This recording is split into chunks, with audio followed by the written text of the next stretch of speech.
आप सुन रहे हैं विविध भारती।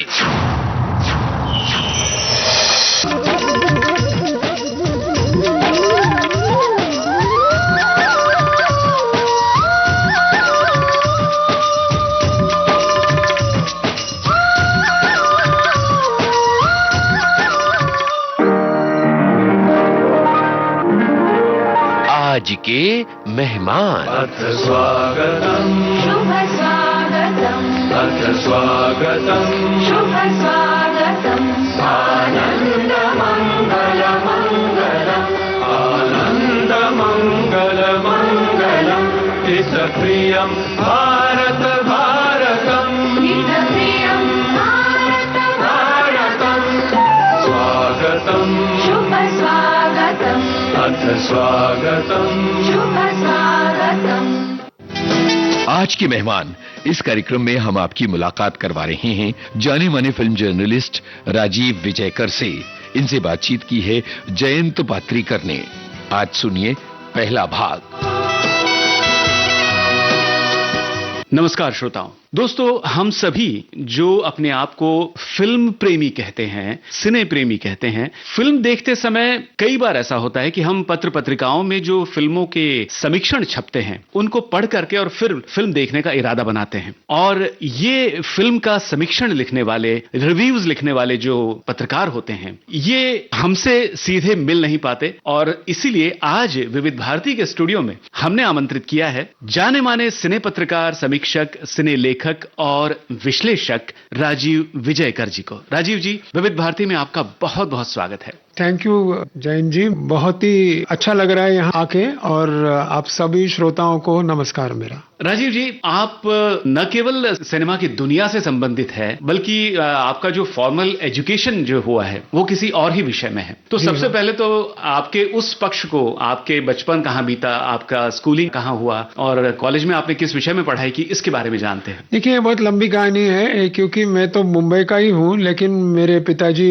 एक बैंक में थे और उनके ट्रांसफर्स हुआ करते थे। और जहाँ भी हम रहते थे एक कॉमन पॉइंट यही था, हिंदी सिनेमा। हाँ। तो मेरा एक्सपोजर, मैं बचपन से हिंदी फिल्में देखते आया हूँ। घर में हिंदी फिल्मों के प्रोग्राम भी शुरू होते थे, विविध भारती के भी बहुत सारे प्रोग्राम थे और रेडियो सिलोन वगैरह वगैरह, और गाने के रिकॉर्ड्स भी होते थे कुछ। तो मतलब पहले से रुचि थी हिंदी फिल्मों में, हिंदी फिल्म के संगीत में। हाँ। और मेरी पढ़ाई तो खैर ज्यादा करके हमारे वर्ग में डॉक्टर, लॉयर, इंजीनियर, बैंकर, ये प्रोफेशन माने जाते हैं। तो मैं डॉक्टर बन गया, पसंद भी करता था वो लाइन को। लेकिन 15 साल तक मेरी हॉबी थी हमेशा फिल्में देखने की। अच्छा। उसके बारे में मैं समीक्षण खुद करके मेरे टेबल में अंदर एक नोटबुक में रखता था जब मुझे कोई नॉर्मल समीक्षण पसंद नहीं आता था। यहाँ मैं आपको रोकूंगा। हाँ। आप डॉक्टर थे, मतलब क्या? मैं बीडीएस हूँ। बीडीएस, अच्छा, आप दांत के डॉक्टर हैं। हाँ जी। तो 15 साल तक सिलसिला चलता रहा, मैं दोनों करता रहा फुल टाइम। हाँ हाँ हाँ। 6 घंटे की प्रैक्टिस और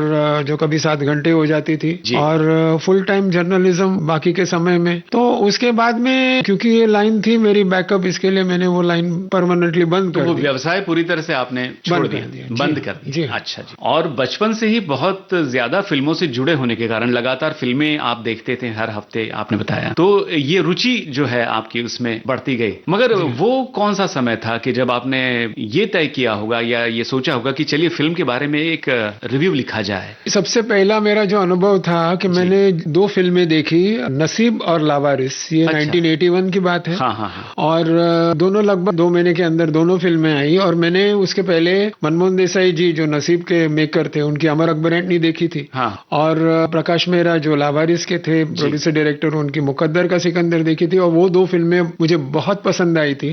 तो उनके कंपैरिजन में नसीब और लावारिस मुझे काफी डिसअपॉइंटिंग लगी। अच्छा। नसीब तो पूरा फॉर्मूला उन्होंने रिपीट किया था। हाँ। 3 एक्टर, 3 एक्ट्रेसेस। और लावारिस में मैंने जब सोचा इसके बारे में कि ये तो मुकद्दर का सिकंदर का रीवर्क किया है, लेकिन बहुत ही चतुराई से किया है। मतलब इसमें एक ही हीरो है, एक ही हीरोइन है, उसमें 2 हीरो 2 हीरोइन थे। हाँ। लेकिन काफी सिमिलैरिटीज है दोनों पिक्चरों में। तो इसमें मैं सोच के मैंने क्या किया, मेरी प्रैक्टिस तभी नहीं थी। तो ऐसे प्रैक्टिस में शायद दिन में 2 पेशेंट आते हैं। तो मैं क्लिनिक में बैठा था तो मैंने बाजू में एक दुकान थी, वहां से ब्लैंक पेपर मंगाया जी। और मैं सिर्फ लिखने लगा। और लिखते लिखते, जैसे मैंने कहा, मैं बचपन में समीक्षण भी लिखता था और अपने ड्रॉअर में रख देता था जी। कोई पढ़ता नहीं था उसको। तो मुझे लगा ये आर्टिकल की तरह अच्छा लगेगा। और मैं काफी फिल्म मैगजीन्स पढ़ता था, तो उनमें से एक जो थी, मैंने सोचा उनके लिए ये ठीक रहेगा। तो मैंने वो आर्टिकल टाइप करवा के उनको भेज दिया। मैं किसी को वहां जानता नहीं था। और न केवल वो पब्लिश हुआ 1-2 महीने के बाद, लेकिन उनके यहाँ एक कॉलम हुआ करती थी, highlights of the next issue. अच्छा अच्छा। उसमें उसका जिक्र हुआ। तो ये बहुत मतलब मेरे लिए अच्छी चीज थी। तो यहाँ से शुरुआत हुई, काफी चीजें हुई बाद में। और एक संपादिका थी, उसने मुझे बोला कि देखिए, आपकी स्टाइल जो है वो इंटरव्यू फ्रेंडली है, ये इनका कोट था। अच्छा अच्छा। तो आपने इंटरव्यूज के बारे में कभी सोचा नहीं? मैंने बोला नहीं, सोचा नहीं, सोच सकता हूँ। तो उन्होंने बोला देखिए, आपका नाम कोई जानता नहीं है, लेकिन आप जिसका इंटरव्यू लेंगे वो अगर फेमस होगा, हाँ। तो आपको भी एक एडवांटेज मिलेगा। जी। मैंने बोला ठीक है। तो उस वक्त क्या हुआ कि मैंने प्यार किया रिलीज हुई थी, हाँ। और उसके गाने हर जगह थे। तो मैंने सोचा चलो राम लक्ष्मण का इंटरव्यू करते थे। तब एक नई मैगजीन थी, उनके लिए भी लिखने लगा। उसके बाद में 8-10 साल के बाद वो मैगजीन बंद हो गई। अच्छा। अभी नहीं है। तो उन्होंने बोला of course Ram Lakshman hot है, कर दीजिए। तो मैंने राम लक्ष्मण का फोन लगाया। मेरे पड़ोस में एक छोटा मोटा एक्टर रहता था, उनके पास फिल्मों की डायरेक्टिव होती थी। अच्छा। तो मैंने उनका नंबर निकाल के, मोबाइल तो बहुत साल बाद में आया, तो उनको मैंने फोन किया, उनको बोला ऐसा ऐसा है। तो उन्होंने बोला संडे को आ जाइए 11 बजे। तो मैं संडे को चला गया, पैड और पेन लेके, और मेरे क्वेश्चंस तैयार थे। तो उन्होंने दरवाजा खोला और मुझे बोला, अरे आप आने वाले थे, मैं तो भूल गया, मुझे अभी सिटिंग में जाना है। तो मैं तो डिसअपॉइंट हो गया, मेरे लाइफ का पहला इंटरव्यू। तो मैंने उनको बोला अगर आप 20 मिनट में कोशिश करते हैं, मुझे भी पता नहीं था कि अच्छे इंटरव्यू के लिए कितना समय लगता है। तो ये रही 11 बजे की बात। तो मैंने उनका करियर हमेशा स्टडी किया था, जैसे दूसरे लोगों का किया। जी। और मुझे उनके ओरिजिन्स पता थे, दादा कोंडके की मराठी फिल्में, और दूसरी जो हिंदी फिल्मों में उनकी शुरुआत। तो जब बात करने लगा मैं उनसे, तो उन्होंने बोला आपको मेरे बारे में बहुत कुछ पता है। तो मैंने बोला हाँ, मैंने आपको करियर को स्टडी किया, क्योंकि उनकी जो पहली फिल्म थी वो शायद 76-75 में थी, मराठी फिल्म। और ये बात है 1990 की। मैंने प्यार किया के रिलीज के 6 महीने बाद।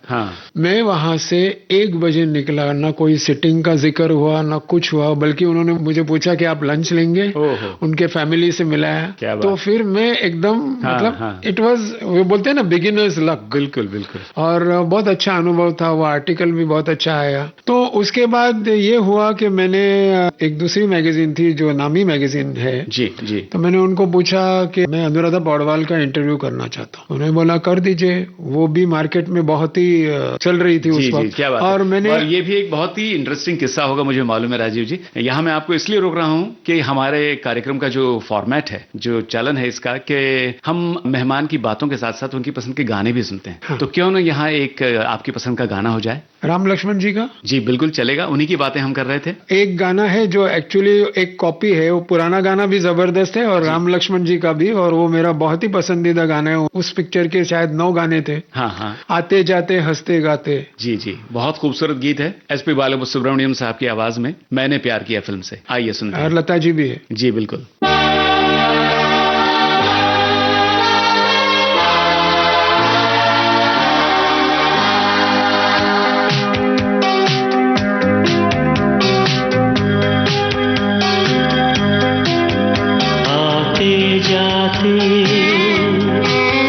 हंसते गाते सोचा था मैंने मन कई बार, वो पहली नजर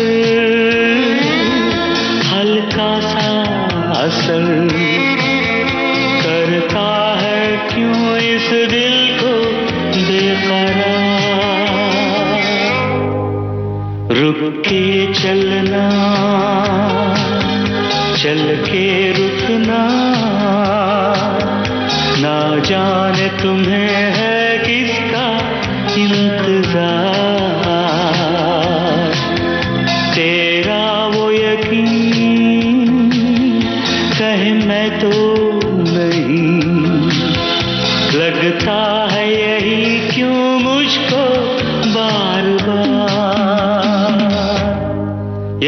सच है, शायद मैंने प्यार किया, हाँ हाँ तुमसे मैंने प्यार किया।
यही सच है, शायद मैंने प्यार किया, हाँ हाँ तुमसे मैंने प्यार किया।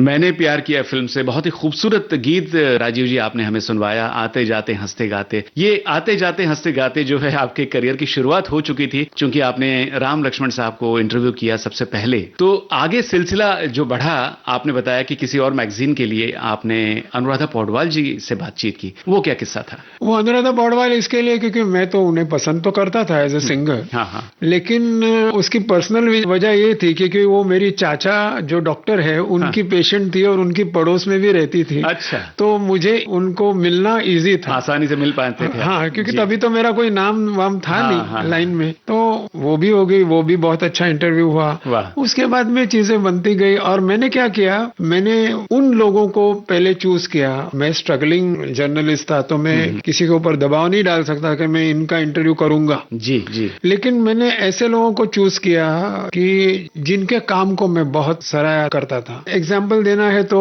ऋषिकेश मुखर्जी, राज खोसला, या फिर पुराने actor Johnny walker, Om Prakash, दूसरे जो चल रहे थे एक्टर्स, चल रहे थे कंपोजर्स। तो मतलब वो सिलसिला चलता गया और फिर मैंने एक चीज तय कर ली कि मैं किसी भी फील्ड में रिस्ट्रिक्ट नहीं रहूंगा। जी जी। जैसे मतलब सिर्फ म्यूजिक, सिर्फ एक्टर्स, सिर्फ पुराने, सिर्फ नए, इस जाल में काफी लोग फंस जाते हैं। अच्छा, मतलब अगर मैंने नौशाद साहब और ओपी नैयर साहब का इंटरव्यू किया है तो मैंने अमित त्रिवेदी, सचिन जिगर और अमल मलिक का भी किया है। वाह क्या बात। अगर बेगम पारा किया है तो जानवी कपूर और अनन्या पांडे का भी किया है। वाह। तो ये जो एक रेंज मिलती है ना, उसमें काम में बड़ा मजा आता है। हाँ। और हर तरह का नजरिया अपने को मिलता है। ऐसा नहीं कि सिर्फ पुराना अच्छा है या सिर्फ नया अच्छा है। आपने पुराने से लेकर नए कलाकारों तक, चाहे वो अभिनेता हो, चाहे वो संगीतकार हो या गायक कलाकार हो, इन सबको आपने इंटरव्यू किया है, उनके साक्षात्कार आपने लिए हैं। तो आपको क्या फर्क महसूस हुआ किसी पुराने कलाकार से बात करते समय? जब हम म्यूजिक डायरेक्टर की बात कर लेते हैं तो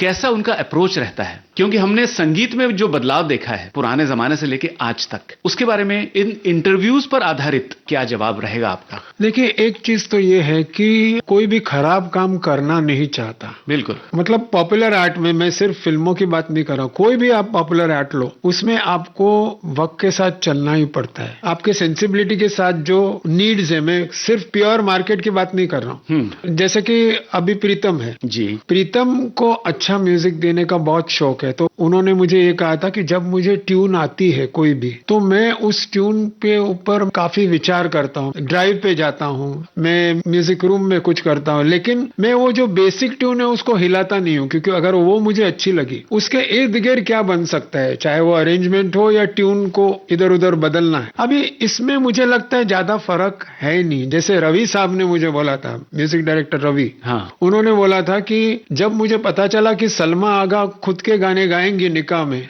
तो मेरी ओरिजिनल ट्यून जो आशा जी के लिए बनाए थे वो मैंने बदल दी। अच्छा। और सलमा के सुर और सिंगिंग एबिलिटी के हिसाब से मैंने उनको 10 से ज्यादा ट्यून्स ऑफर की। अच्छा। बी आर चोपड़ा से। उसी तरह लक्ष्मी जी ने मुझे बोला था कि कई ऐसी मेरी धुनें हैं, क्योंकि वक्त के तकाजे की वजह से लक्ष्मीकांत प्यारेलाल का वर्किंग स्टाइल बहुत अलग था। लक्ष्मी जी ट्यून्स करते थे, सिटिंग्स करते थे, बिजनेस देखते थे, और उनको एक आदत थी कि मैं 10 मिनट में 3-4 ट्यून उसी लिरिक्स के लिए दे सकूं। वो काबिलियत थी उनमें, जो हर सिचुएशन के लिए वो फिट है, हर ट्यून फिट है, लेकिन टोटली अलग है। कागज पे लिखे हुए हर गीत के लिए वो 4-5 ट्यून्स का पर्याय देते थे। करेक्ट। क्या बात। और वो 10-10 मिनट में, अगर प्रोड्यूसर बोला नहीं है ठीक, चलो दूसरी है। तो उन्होंने मुझे खुद बोला है कि कई ऐसी मेरी ट्यून्स हैं जो वो यूज करते थे वर्ड चार आना। अच्छा। मेरी चार आने के धुन को प्यारे भाई थोड़ी सी इधर उधर चेंजेस करके वही ट्यून, मतलब ऐसा नहीं कि ट्यून बदल गई, जी, वही ट्यून 1 रुपए की बनती थी। क्या अभी मतलब आप अगर ये सोचो तो 60s में आए रवि साहब, 50s में आए प्रीतम, मिलेनियम में आए, ज्यादा फर्क तो है नहीं ना जी।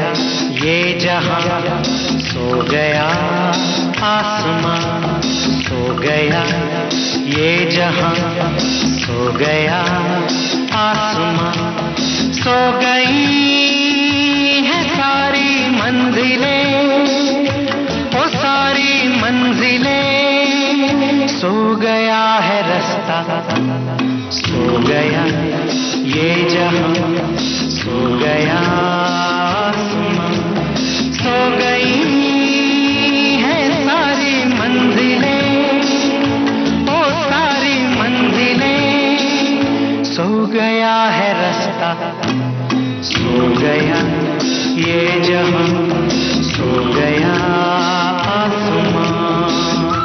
तो क्या है, दो चीजें, एक तो क्लासिकल जो ट्रेनिंग है वो भी पुराने म्यूजिक डायरेक्टर्स में अगर आप देखो तो नैयर साहब ने मुझे खुद बोला है, मैं अल्लाह का मेहरबान गधा पहलवान हूँ, क्योंकि मैंने म्यूजिक सीखा नहीं है फॉर्मली। मदन मोहन भी बोला जाता है कि he was not formally trained, Ravi ji भी फॉर्मली इतने ट्रेंड नहीं थे। तो इन लोगों ने भी गिफ्टेड कहते हैं या बॉर्न आर्टिस्ट कहते हैं, बॉर्न आर्टिस्ट उस तरह। तो ये जो चीज है ये मतलब अभी के लोगों में थोड़ा ज्यादा है कि दे आर अनट्रेन्ड। म्यूजिक सीखा है, वेस्टर्न म्यूजिक सीखा है, गिटार सीखा है, पियानो सीखा है, जो भी है, लेकिन वो जो एक हिंदी फिल्म म्यूजिक कंपोजर की जरूरत होती है, पहले आप किसी और के लिए चाहे सीखे हो नहीं सीखे हो, रवि साहब भी हेमंत कुमार जी को असिस्ट करते थे जी, तो उनको आप असिस्ट करते हो, सीखो कि भाई एग्जैक्टली फिल्म म्यूजिक बनाना क्या होता है। जैसे समीर जी लिरिसिस्ट जो है वो अपने पिताजी के साथ सिटिंग में जाते थे, अनजान जी के साथ, और उनको पता चले बारीकियां जो होती है जी, तो वो एक मिसिंग है। दूसरी चीज कमर्शियल एंगल है, आजकल म्यूजिक कंपनीज के जो बादशाह लोग हैं वो लोग डिक्टेट करते हैं। और इसमें क्या है ना, मुझे याद है मजरू साहब ने मुझे बोला था कि साहिर साहब ने जब गाने लिखे, जिंदगी भर न भूलेगी वो बरसात की रात जी, तो मजरू साहब ने सोचा कि ऐसा ही खूबसूरत गाना मैं जब मौका मिले तो लिखूंगा, और उनके लिए सिचुएशन भगवान थी, ऐसे नहीं कि आज लिख लिया। तो जब वक्त आया आरती का तो उन्होंने ये गाना लिखा, अब क्या मिसाल दूं मैं तुम्हारे शबाब की जी। तो similar but trying to be better. अभी क्या है, similar but trying to be more hit जी, ये फर्क आया है। तो माहौल में फर्क आया है। मैं आज भी ये कहूंगा कि जो ये लोग हैं, इरशाद कामिल या प्रसून जोशी या फिर अमिताभ भट्टाचार्य, ऐसे लोग, ये जो कंपोजर्स हैं हमारे आज, चाहे प्रीतम हो चाहे उनके बाद वाले लोग हो, अगर उनको वो माहौल, वो फिल्म मेकर्स, वो एनवायरनमेंट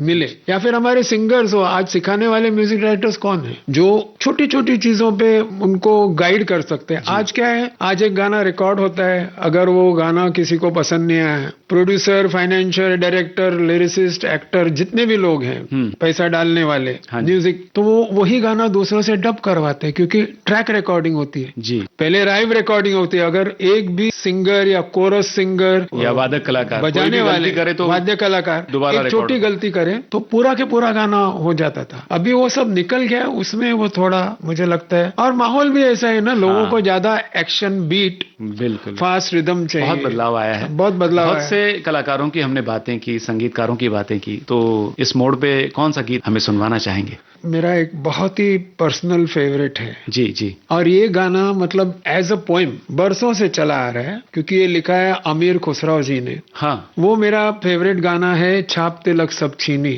जो लता मंगेशकर और आशा भोसले ने साथ में गाया, मैं तुलसी तेरे आंगन की में। बहुत ही खूबसूरत गीत है, बहुत सुंदर गाना है, आइए सुनते हैं। अपनी छब बनाए के जो मैं पी के पास गई, अपनी छब बनाए के जो मैं पी के पास गई, जब छब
बहिया पकड़ हरली, बहिया पकड़ हरली रे मोती नैना मिलाए के छाप तिलक सब छीनी रे मोती नैना मिलाए के, नैना मिलाए के, नैना मिलाए के छाप तिलक सब छीनी रे मोती नैना मिलाए के। बहुत ही सुंदर ये गीत छाप तिलक सब छीनी मैं तुलसी तेरे आंगन की हमने सुना। संगीतकार लक्ष्मीकांत प्यारेलाल। राजीव जी, लक्ष्मीकांत प्यारेलाल जी पे एक किताब आपने लिखी है, म्यूजिक बाय लक्ष्मीकांत प्यारेलाल जी। और इस किताब को 17 अक्टूबर 2023 को फिल्म समारोह में राष्ट्रीय पुरस्कार से सम्मानित किया गया था। तो हम इसके बारे में और जानना चाहेंगे, इस पुस्तक के बारे में। ये जो म्यूजिक बाय लक्ष्मीकांत प्यारेलाल, ये नाम क्यों आया? हाँ, ये नाम इसके लिए आया क्योंकि ये नाम हिंदी फिल्मों में एग्जैक्टली 500 बार आ चुका है। इनकी हिंदी फिल्में 500 है और उनकी रीजनल फिल्में जो थोड़ी बहुत उन्होंने तमिल, तेलुगु, मराठी, बंगाली एक एक दो फिल्में करके उन्होंने 11 फिल्में की।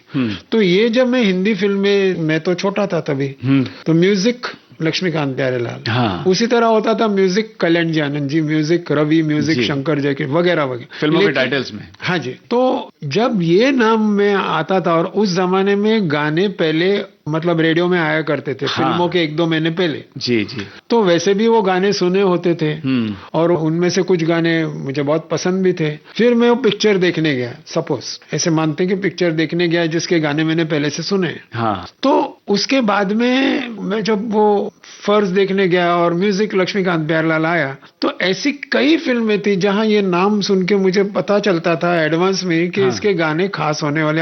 हालांकि उस जमाने में ज्यादा करके फिल्मों के गाने खास ही होते थे। हाँ। लेकिन क्या होता है ना, एक अंदर से कोई, जो हम लोग इंग्लिश में वर्ड यूज करते हैं रेजोनेंस, जी, उसमें हमें बहुत अच्छा लगता है। हमें आपके अंदर की आवाज है, अंदर का जो टेस्ट है, दिल की पुकार कह लें उसको। दिल की पुकार या तो उसी तरह मुझे ये, हालांकि सारे म्यूजिक डायरेक्टर्स अच्छे थे, सारे रिकॉर्ड्स हमारे घर में होते थे बहुत सारे, लेकिन मुझे पता चलता था कि जब ये नाम आता है तो म्यूजिक कुछ खास होता है। अच्छा।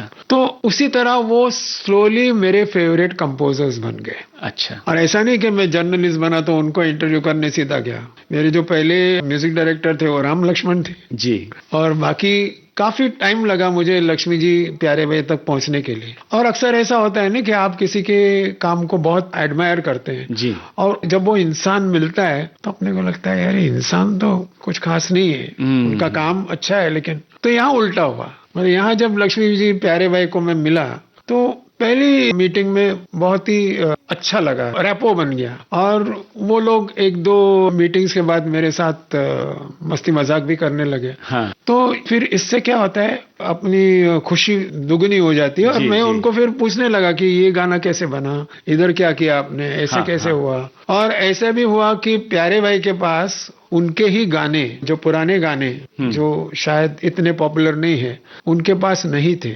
अच्छा। तो मैंने उनको, जो उस जमाने में होता था C90 की कैसेट्स, 90 मिनट की, जी जी जी, ऐसी उनके गानों की 4 कैसेट्स बना के उनको मैंने दी। वाह। तो मतलब ये चलता गया लक्ष्मी जी को भी। और लक्ष्मी जी जहाँ रहते हैं मुंबई में, जुहू में, मेरा घर और जो इंटरव्यू का मेरा स्थल था जी, उनके बीच में अगर वो उनका घर होता था तो मैं ऐसे ही बगैर इनविटेशन, बगैर इंटरव्यू की जरूरत, ऐसे ही उनको मिलने जाता था। अच्छा अच्छा। और वो 5-10 मिनट के लिए जब बिजी थे तब अंदर लेते थे। बाद में उनका जो लो फेज था शुरू हो गया था, आखिर में एकदम। अच्छा। 96-97 तभी तो उनके पास भी बहुत वक्त था। तो हम लोग यहाँ वहाँ की बातें, फैमिली की बातें, आधा पौना घंटा हम लोग बैठे थे आराम से। कभी कभी उनकी श्रीमती जी, जया जी आती थी, बोलते थे चलिए 8:30 बज गए, ये है वो है। तो मतलब प्यारे भाई के वहाँ तो बहुत ही मतलब खुला माहौल था उस वक्त। ये बढ़ता गया, फिर मैंने सोचा यार इन पे किताब लिखनी चाहिए। तो मेरे पास तो उनके सारे पुराने इंटरव्यूज थे, लेकिन मैंने काफी नए इंटरव्यूज किए उनके एसोसिएट्स के साथ, उनके फिल्म मेकर्स, एक्टर्स वगैरह के साथ। और वो मतलब किताब बन गई, बस ऊपर वाले की मेहरबानी थी कि किताब भी बन गई और नेशनल अवार्ड भी मिला। तो क्यों ना लक्ष्मीकांत प्यारेलाल जी का ही एक और गीत जो आपको बहुत पसंद हो सुन लिया जाए। हाँ, मेरा ऑल टाइम फेवरेट उनका जो गाना है, दर्दे दिल जर्दे जिगर, कर्ज फिल्म का।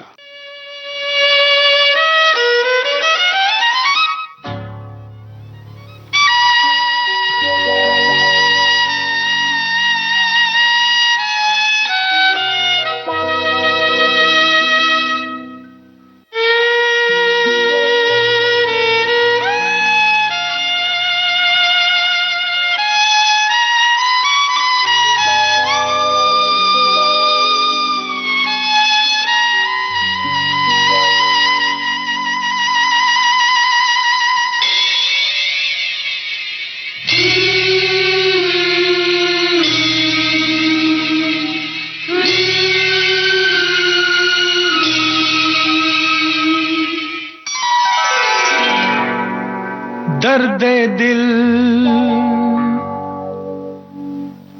दर्द जिगर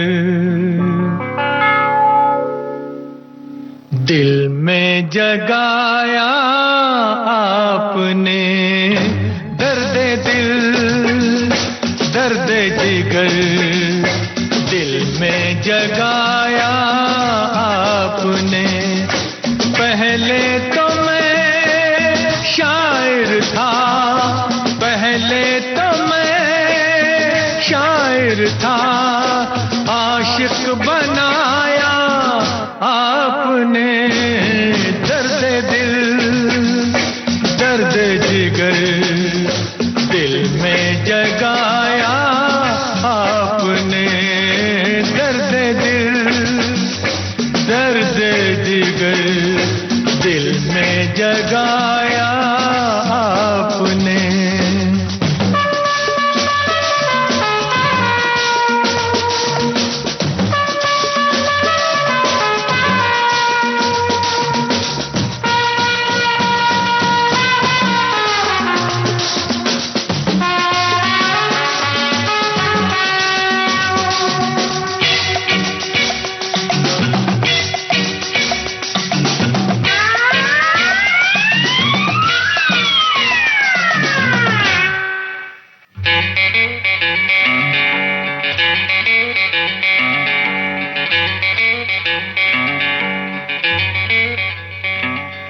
आपकी मदहोश नजरें कर रही हैं शायरी आपकी मदहोश नजरें कर रही हैं शायरी ये गजल मेरी नहीं ये गजल है आपकी मैंने तो बस वो लिखा जो कुछ लिखाया आपने दर्द दिल दर्द जिगर दिल में जगाया आपने दर्द दिल दर्द जिगर दिल में जगाया आपने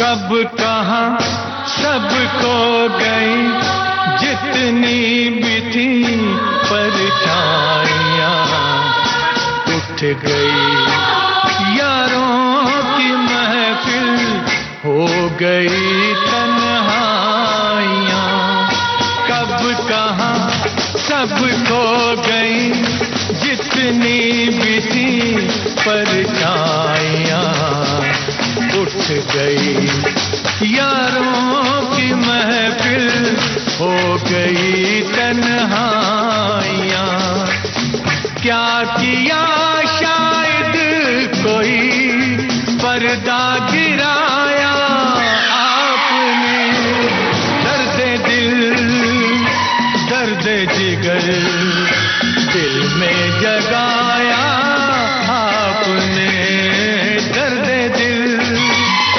दर्द जिगर दिल में जगाया आपने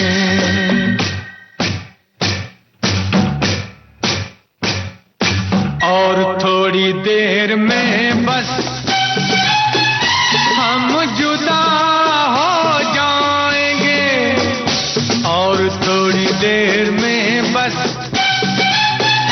हम जुदा हो जाएंगे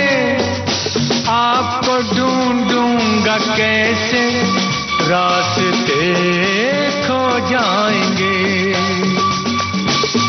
नाम तक भी तो नहीं अपना बताया आपने, दर्द दिल दर्द जिगर दिल में जगाया आपने। पहले तो मैं शायर था, आशिक बनाया आपने, दर्द दिल दर्द जिगर दिल में जगाया आपने।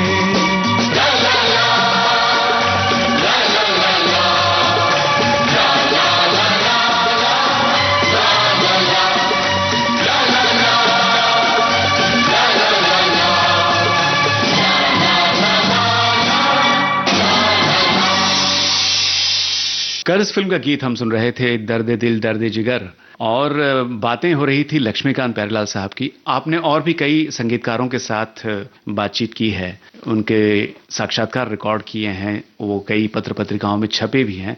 इनसे अंतरंग बातचीत करते समय कई बार संगीतकार किसी और भाषा के संगीत से, खासतौर से हमारे यहाँ वेस्टर्न म्यूजिक बहुत ज्यादा पॉपुलर था उन दिनों में, तो पाश्चात्य संगीत से प्रभावित होकर के, या ये कहें कि उससे प्रेरित होकर के कुछ नया संगीत हिंदी फिल्मों में जब बनाते हैं, तो इसका जिक्र किसी संगीतकार ने किया हो और किसी खास गीत के बारे में, उसके बनने का जो प्रक्रिया उसकी थी, उसके बारे में आपसे कहा हो? देखिए, जैसे प्यारे भाई का एक मुझे स्टेटमेंट था, हाँ, कि सारे लोग कॉपी करते हैं, हमने भी कॉपी किया है, करना ही पड़ता है, मजबूरी होती है कि किसी एक्टर की चाहत, अच्छा, किसी डायरेक्टर की चाहत, कोई भी वजह हो, हजार वजह है पॉपुलैरिटी के अलावा। यस, सही बात। तो ऐसी चीजें भी होती है, जैसे मैंने कहा, माहौल अगर सही हो, हाँ, कि कोई म्यूजिक डायरेक्टर, अभी जैसे आजकल के जो म्यूजिक डायरेक्टर है सचिन जिगर जी, उन्होंने जो प्रोड्यूसर है, अभी बहुत कामयाबी चल रही है उनकी, दिनेश विजन जी जी जी, तो वो बोलते हैं कि वो जब हमारे लिए, मतलब ज्यादा करके फिल्में उनकी सचिन जिगर ही करते हैं,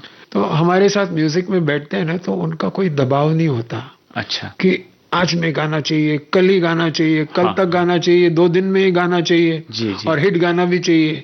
वो हमारे साथ म्यूजिक पे बैठते हैं, ट्यून्स एक्सेप्ट होते हैं, रिजेक्ट होते हैं, बदलाव, चेंजेस हो जाते हैं जी। और यही चीज मुझे कुछ साल पहले इरशाद कामिल साहब ने बोली थी सूरज बरजादा जी के बारे में, हाँ, कि कोई भी प्रेशर नहीं होता कि आज ये गाना होना चाहिए, सिटिंग है तो गाना होना चाहिए पूरा, नहीं होता, नहीं होता है। तो मतलब ये जो एक एनवायरनमेंट होता है कि भाई फ्रीडम, आजादी है, अच्छा गाना चाहिए, चाहे वो आप ओरिजिनल बनाओ। कभी काफी लोगों के फिल्म मेकर्स ने एडेप्टेशंस किए। हाँ, अभी मेरी किताब जब बन रही थी लक्ष्मी प्यारे के बारे में, तभी पंकज पराशर जी ने भी बोला था, हाँ, कि ऐसी भी एक सिचुएशन आई जब मैंने लक्ष्मी जी को ये गाना दिया कि इसके ऊपर आप गाना बनाओ, हाँ, तो लक्ष्मी जी ने बोला लेकिन प्यारे भाई को बताना मत।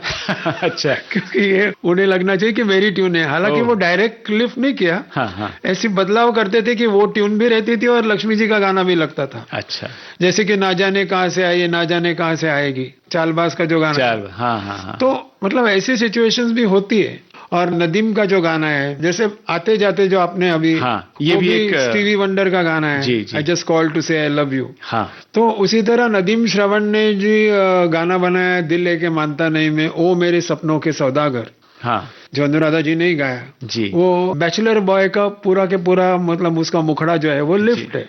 और लिफ्ट यानी मतलब आप किसी भी तरह से, ये लिफ्ट जरूरी नहीं कि वेस्टर्न सोर्स से ही हो, कोई रीजनल इंडियन सॉन्ग ले सकते हैं, अफ्रीकन गाना ले सकते हैं। हालांकि हमारे दिमाग में बैठ गया है कि वेस्टर्न गाना ही कॉपी है। अच्छा, कॉपी तो कहीं से भी हो सकता है। एक ऐसा भी एग्जाम्पल है, मैं नाम नहीं लूंगा, उन्होंने मुझे बोला था कि मेरे पास बैजू बावरा के सारे ओरिजिनल्स हैं।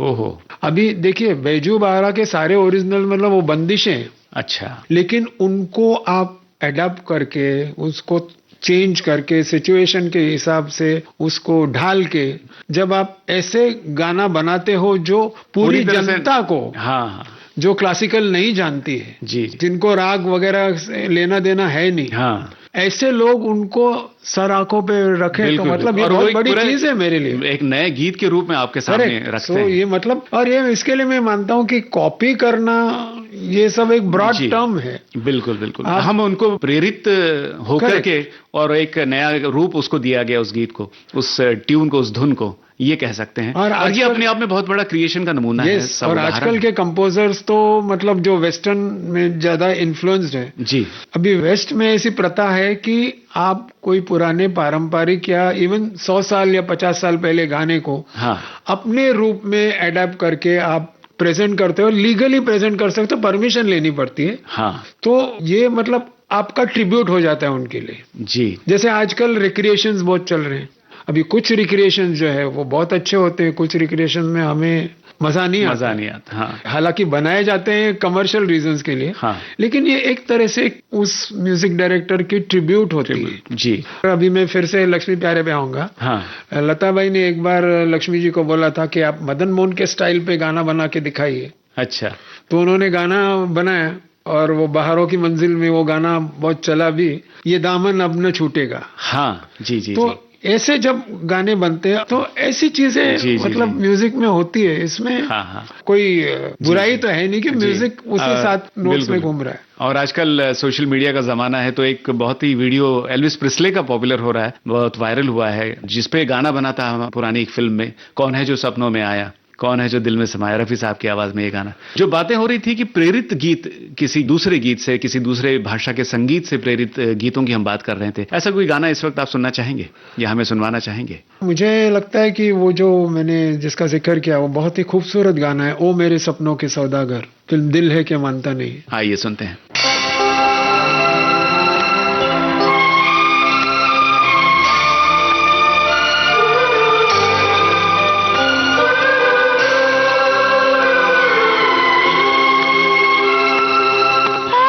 मेरे सपनों के सौदागर, ओ मेरे सपनों के सौदागर, तुझको मुझसे है प्यार अगर, तो चल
है कि मानता नहीं, इस फिल्म का ये बहुत ही लोकप्रिय गीत हमने सुना, ओ मेरे सपनों के सौदागर। और आपने सपनों के सौदागरों से कई बार बातें की हैं राजीव जी।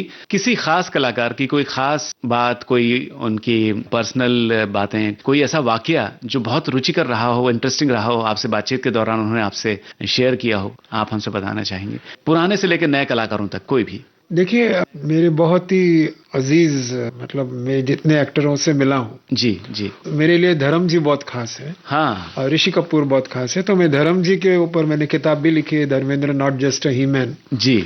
और धर्म जी के बारे में मैं वो बात करूंगा जो उन्होंने खुद मुझे कही थी, और उसमें से थोड़ा इनपुट जो मतलब कंट्रीब्यूशन रहेगा, हाँ, वो भट्ट साहब का रहेगा, महेश भट्ट साहब। तो धर्म जी को मैं इंटरव्यू तो शुरुआत से करना चाहता था, लेकिन वो उनका जो 90 साल से लेके 2005, 6, 7 तक उनका जो वीक पीरियड चल रहा था, मतलब उनकी फिल्में खास चल नहीं रही थी। हाँ। और जैसे मैंने कहा, मैं स्ट्रगलिंग जर्नलिस्ट था, तो जब मैं किसी संपादक या संपादिका को बोलता था मैं धर्म जी का इंटरव्यू, नहीं यार, वो ऐसे सब, मतलब मैं धर्म जी को दिल से इंटरव्यू करना चाहता था, क्योंकि मैं बचपन से उनका फैन था। और वो एक ऐसे कलाकार थे जो हर तरह का रोल करते थे। हाँ, बिल्कुल। वो प्रोफेसर भी थे, पुलिस भी थे, चोर भी थे, डाकू भी थे, वगैरह वगैरह। जी जी। तो धर्म जी की मेरी मुलाकात हुई, वो किस तरह हुई, क्योंकि उनके ऊपर मैंने एक स्टोरी लिखी जो उनके पूरे के पूरे करियर की कैप्सूल थी, संक्षिप्त में उनकी जो, तो वो उन्होंने कहीं पे पढ़ी। मैं अमेरिकन पेपर के लिए उस वक्त लिख रहा था, तो वो वहां पे उन्होंने पढ़ी। तो वो मुझे जानते भी नहीं थे, तो मेरा नंबर निकाल के अमेरिका से ही मुझे यहाँ इंडिया में ब्रेकफास्ट टाइम पे फोन किया। अच्छा। और मुझे उन्होंने बोला कि थैंक यू एयर ऑल, मैं यहाँ हिंदुस्तान वापस 3-4 महीने में लौटूंगा, क्योंकि मेरे नीज में कोई प्रॉब्लम है, उसकी सर्जरी यहाँ हो रही है। अच्छा। वो उस वक्त वहां गए थे अपने की प्रीमियर के लिए, उनकी जो कमबैक फिल्म थी। कमबैक माना जाता जी। तो उन्होंने मुझे कहा कि मैं 3-4 महीने यहाँ पर हूँ, और उसके बाद में आऊंगा। और हमारे देओल परिवार की परंपरा है जी, जो इंसान अच्छा लगता है उनको हम झप्पी देते हैं। तो दिवाली के टाइम पे उन्होंने फिर से मुझे फोन किया कि आपके सारे परिवार को दिवाली की शुभकामनाएं, और मैं अभी दिल्ली आया हूँ, लेकिन मुझे मुंबई आते वक्त थोड़ा वक्त लगेगा। तो मुंबई में जब वो फाइनली मुझे मिले, तो उनकी जो बेटे सनी देओल की फिल्म थी चमकू, जिसमें बॉबी देओल थे, उसके म्यूजिक रिलीज पे मिले।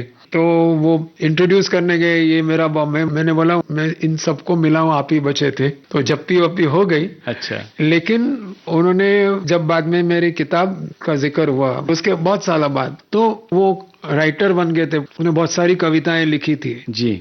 और उन्होंने मुझे एक चीज बोली थी कि मैं जब अकेला था हॉस्पिटल में अमेरिका में, तभी मैं बहुत सोचा, और तभी एक मेरे अंदर का जो कवि था वो जाग गया। वाह। और भट्ट साहब ने मुझे ये स्टोरी कंफर्म की कि वो एक फ्लाइट पे उनके साथ थे। अच्छा। हालांकि दोनों ने काम तो एक साथ में एज डायरेक्टर एक्टर नहीं किया, लेकिन भट्ट साहब असिस्टेंट थे राज खोसला जी के साथ मेरा गांव मेरा देश और दो चोर पर। तो धर्म जी के साथ बहुत उनका इंटरेक्शन था उस वक्त। तो भट्ट साहब ने मुझे बोला कि ये आदमी जो खत्म हो सकता था उनके लो फेज की वजह से, उन्होंने एस्केप रूट कौन सा ढूंढा उस वक्त? कविता लिखना, अपने लाइफ के तजुर्बे लिखना। क्या बात। और वो उस पीरियड में धर्म जी ऑलरेडी मुझे बोल चुके थे कि मेरे अंदर में जो कवि या शायर है उस वक्त जाग गया।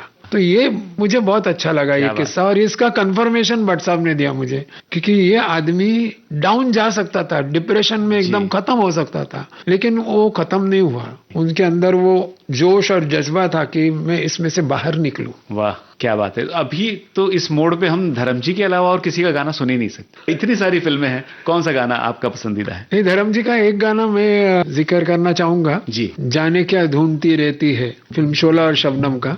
ये फिल्म उन्होंने कहा मेरी पहली हिट थी, उनके करियर की पहली हिट जी। और इसमें उनका रफी साहब के साथ जो बंधन हुआ मेंटली और एक्चुअल, एक वजह इसकी ये भी थी, हालांकि रफी साहब को तो बहुत पसंद करते थे वो हमेशा, और मुझे एक बार उन्होंने बोला था कि मेरा बस चलता तो मेरे सारे गीत रफी साहब गाते। हालांकि बाकी सब लोगों ने भी मेरे लिए कमाल गाया, चाहे मुकेश जी हो, किशोर दा हो, मन्ना दा हो, महेंद्र कपूर हो, हेमंत दा हो।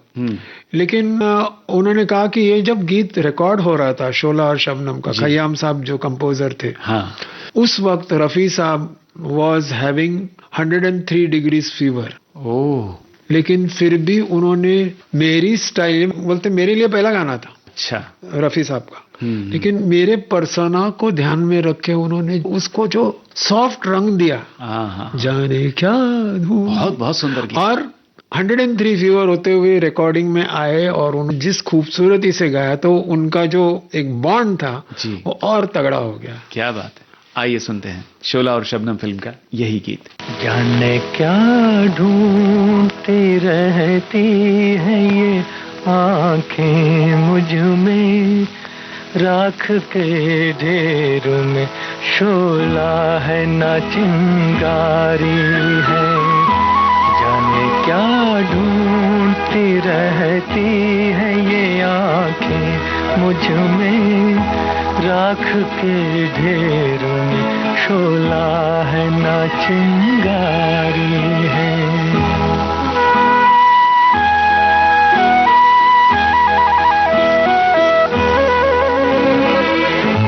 अब न वो प्यार न उस प्यार की यादें बाकी, आग यूं दिल में लगी, कुछ न रहा कुछ न बचा। जिसकी तस्वीर निगाहों में लिए बैठी हो, मैं वो दिलदार नहीं उसकी हूँ खामोशिता। जाने क्या ढूंढती रहती है ये आंखें मुझ में, राख के ढेर में शोला है न चिंगारी है।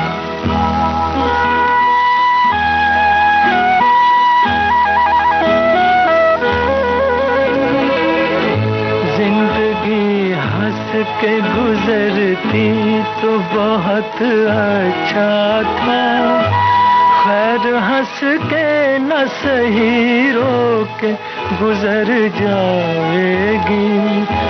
राख बर्बाद मोहब्बत की बचा रखी है, बार बार इसको जो छेड़ा तो बिखर जाएगी।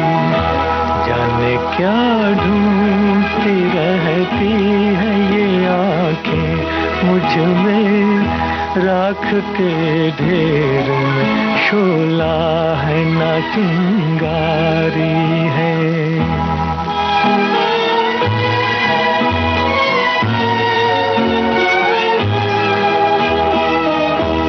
आरज़ू जुर्म वफा जुर्म तमन्ना है गुनाह, आरज़ू जुर्म वफा जुर्म तमन्ना है गुनाह। ये वो दुनिया है जहाँ प्यार नहीं हो सकता, कैसे बाजार का दस्तूर तुम्हें समझाऊं। बिक गया जो वो खरीदार नहीं हो सकता, बिक गया जो वो खरीदार नहीं हो सकता।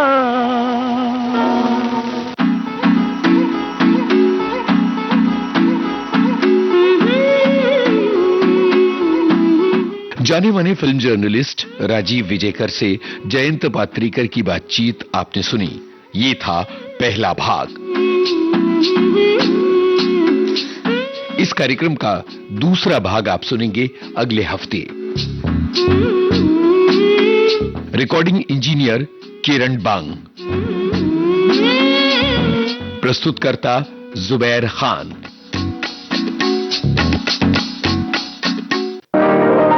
आज के मेहमान।